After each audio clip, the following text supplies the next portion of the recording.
Back in 1999, this one show about a mob family in New Jersey came along and did something incredible. It didn't just tell a good story. It basically took the entire rulebook for how to make TV, tore it to shreds, and then wrote a whole new one. So yeah, let's get into it and figure out how The Sopranos really did change television forever. And to really get inside the head of the show, you gotta start with this idea from Martin Scorsese himself. This is the secret sauce right here. The magic isn't about what happens next, it's about who it's happening to. The Sopranos wasn't just a series of events, it was a deep, deep dive into the people living through them. But, okay, before we get to the revolution, we have to understand what the world was like before. To really appreciate how different this show was, we need a quick look at the TV landscape it was about to blow up. So, what were these old rules? Well, think back to the late 90s. Network TV was pretty predictable. Almost every show was built on a formula. You'd have these standalone episodes where a problem pops up and gets solved all neat and tidy within an hour. There were obvious good guys, obvious bad guys, and you steered clear of anything too messy or controversial because you didn't want to upset the advertisers. Honestly, TV was kind of seen as the little brother to the movies, not where the real art was happening. And this quote from the show's creator, David Chase, it just says it all. He's talking about his time working on network shows and the kind of creative notes he would get. A baby left on the doorstep. I mean, can you imagine? It was safe, it was cheesy, and for a writer like Chase, it was totally absurd. This is the creative box he was dying to break out of. And then, January 10th, 1999, it happened. A new show premiered on a channel most people paid extra for, and it didn't just bend the rules, it took a sledgehammer to them.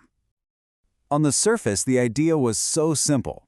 A powerful mob boss starts having panic attacks, so he secretly starts seeing a therapist.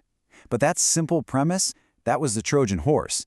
It let the show sneak in all this complex psychology, moral confusion, and deep philosophical questions right into the middle of a gangster story.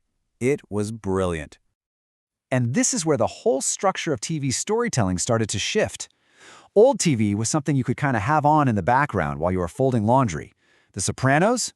No way. It demanded you sit down and pay attention. It basically invented the long-form drama for TV, treating an entire season like one long 13-hour movie where every little thing mattered. But the show's biggest game changer wasn't just in how it told the story. It was in who the story was about. And this is where we get the birth of a whole new kind of main character. So before we meet him, let's just be clear on what we're talking about. What is an antihero? Well, it's not just a bad guy you happen to follow, it's the main character, the protagonist, who is deeply flawed, who lives in that messy gray area between right and wrong. They're the ones who make us question everything.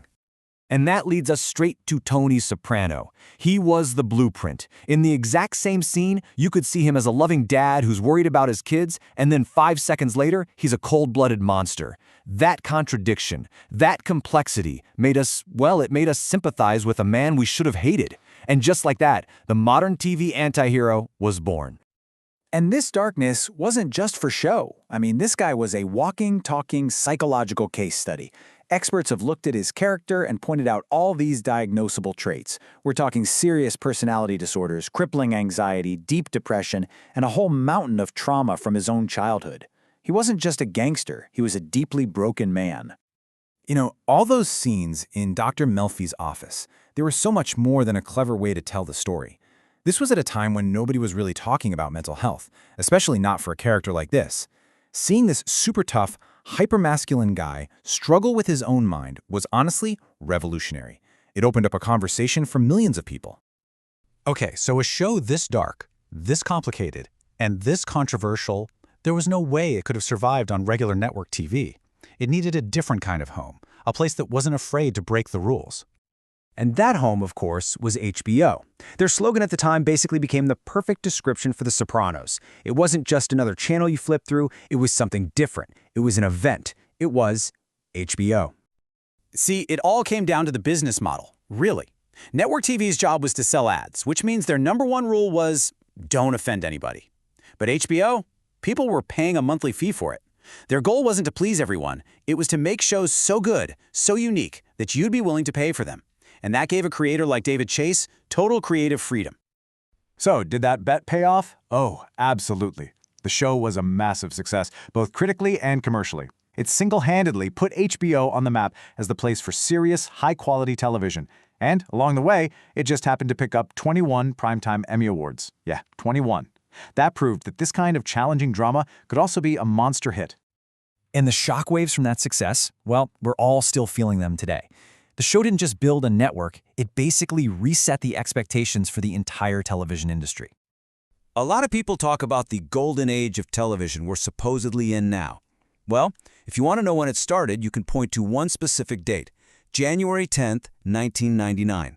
The Sopranos proved that there was a huge audience out there just starving for complex, smart, cinematic stories on their TV screens. You can literally draw a straight line from Tony Soprano to the next generation of incredible television. The DNA of The Sopranos is all over shows like The Wire, Mad Men, and of course, Breaking Bad. They all took that blueprint of the complicated, morally gray main character and ran with it, each in their own incredible way.